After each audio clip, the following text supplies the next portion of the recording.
interesting to hear. Now that since we are talking about it, now we have Shubha Karekudi from New Jersey Tamil Kalai Kulu. She's here. You can ask her your question, like, because she's learning Parai here. Welcome, Shubha. Hi, Shubha.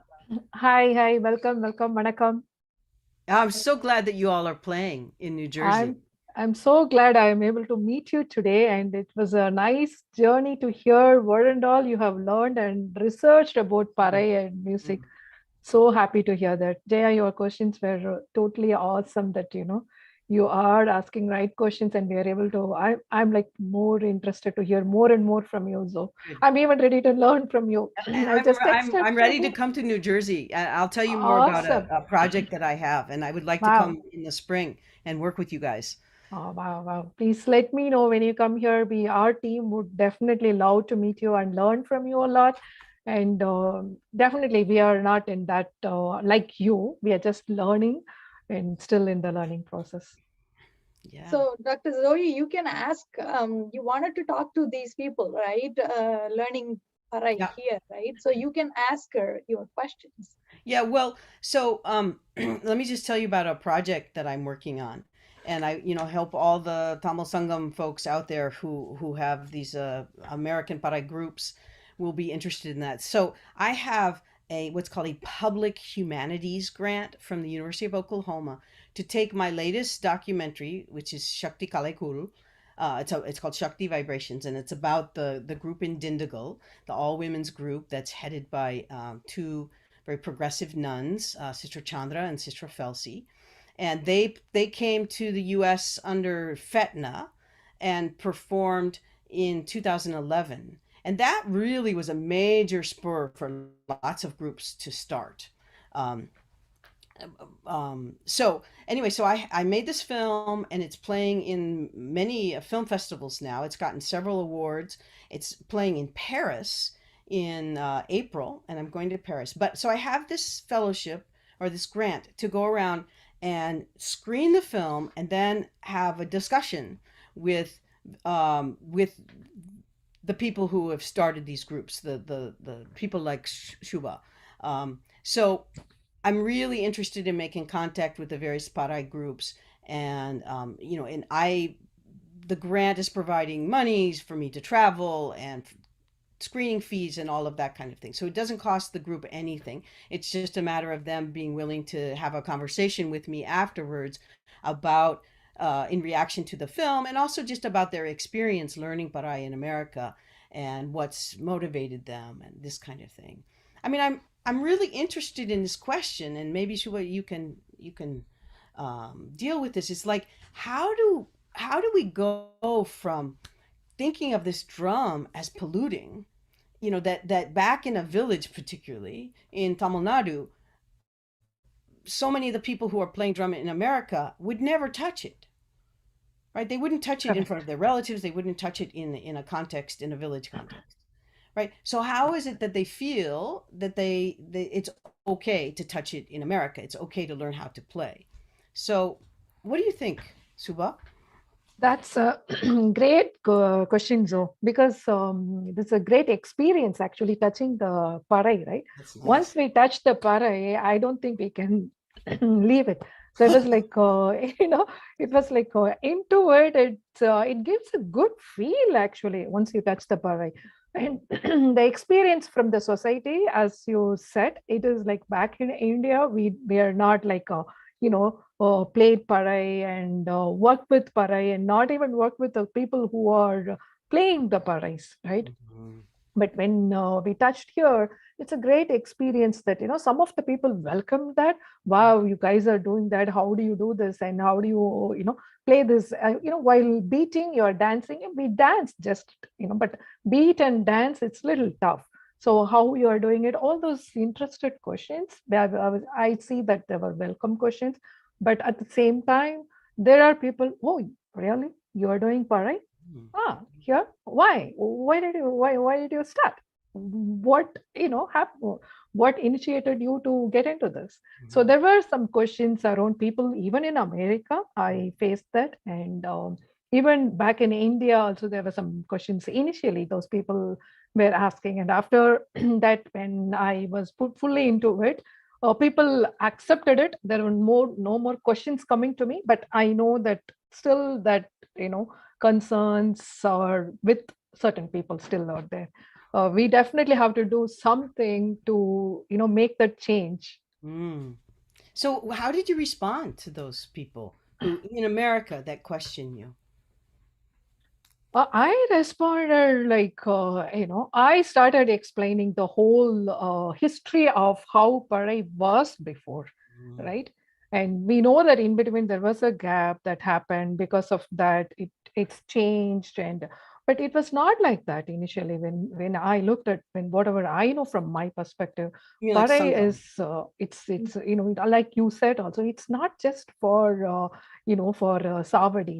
It's for everything, for all the auspicious things it was used from the communication perspective for those days, right? It's a very old instrument. So somewhere in between with some political and casteism and all this came in between, this has got into this level that, Pare has stepped aside and put aside that, you know, so I explain it. I explain the history. I tell them, Mm, that's what I tell nice. them. So this is the fact, this is the history.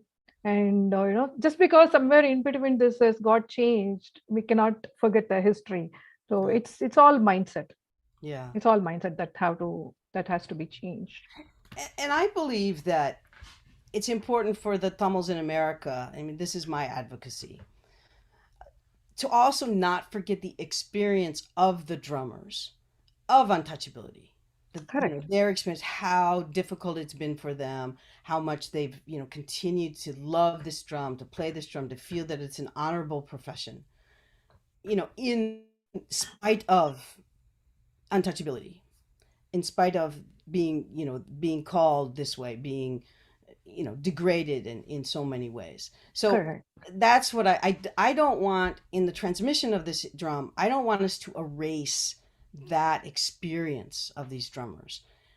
And the other thing is I want us to hire those drummers of the lineage, Correct. who come like Mani Maran's sons, who come from the village experience to be our teachers.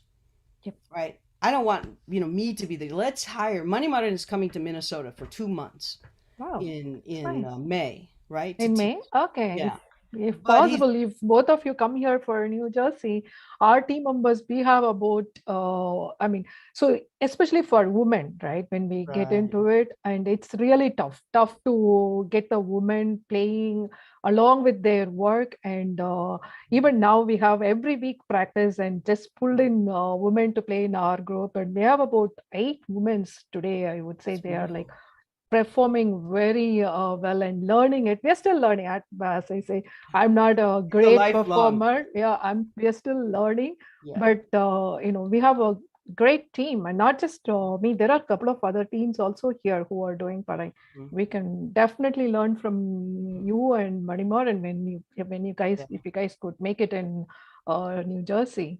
Yeah. The problem is that I think it's a Minnesota Arts grant that they got to bring them to Minnesota, and they have to stay there. They can't, so maybe before or after, but you guys can work that out with him, Sure, be in touch with him and and, sure. and Thank possibly other you. teachers. Yeah, yeah, Yeah. and it's great that the women are playing, and I'm really interested also in the question of how it's empowering women in America.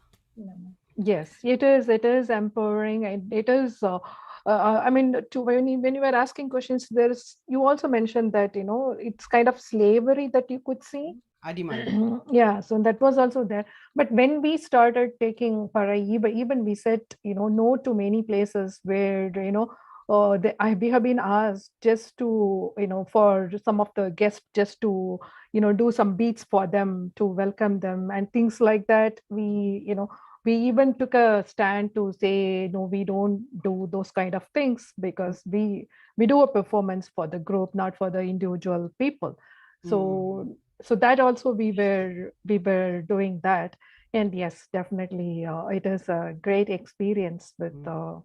Parai for all of us. Yeah, it's interesting if, for example, somebody shared a story with me that they were asked to play at an event, and they ended up playing while people were eating, and nobody paid any attention to them. This is in America, right? Yes, And it's all. yeah, so the kind of, the kind of respect that's due this instrument as well, and the people who have learned it, that it should be Yeah. played as a performance where everybody's paying attention. I think as a Parai performer, or as a Parai performer, we have to also take a stand for ourselves, why we are playing, and what we are doing, and how that's going to impact the whole society. Like I said, in some of the places, we have been even asked, they'll have a stall. So they will tell us, you come here and just do some beats so that people will come, and they'll notice us, they'll come. I'm like, but they did bribe some of the team members, and they wouldn't know what it is. They go and do it. And we as a group, we said, sorry, we won't do it, because the Parai, we wanted to give some respect to it. I think that's something that as an individual who is working with Parai, they also have to understand where they have to play, and they have to take some stand. That's a really great point. Thank you. Thank you for sharing. Thank you. Thank you, Shubha. Thank you for taking giving me your the time. opportunity. Thank you, Joe. Thank you. Thank you.